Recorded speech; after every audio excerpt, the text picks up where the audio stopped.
Concretezza, semplificazione e maggiori possibilità di accesso agli appalti per le opere che in Veneto si avvieranno con il Recovery Plan. Sono le richieste del nuovo presidente di Confartigianato Veneto, Roberto Boschetto, secondo il quale i fondi europei rappresentano un'occasione fondamentale per le imprese artigiane messe in crisi dal Covid. Ha intervistato per noi Maura Bertanzoni.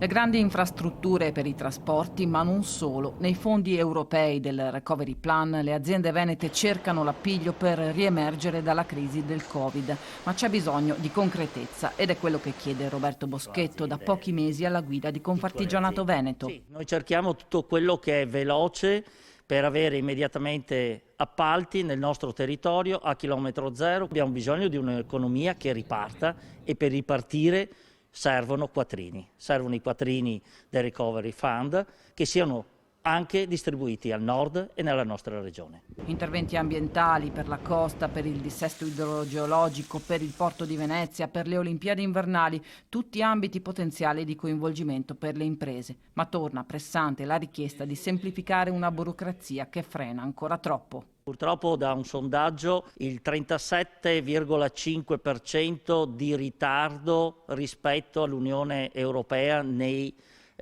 appalti. Molti lavori che servono immediatamente hanno per la nostra burocrazia, per la nostra fiscalità, tempi lunghissimi e questo pone ulteriormente in difficoltà le nostre esigenze. È un mondo da 63.000 addetti, quello di Confartigianato, e alla politica chiede concretezza. Forse l'autonomia secondo me potrebbe essere utile.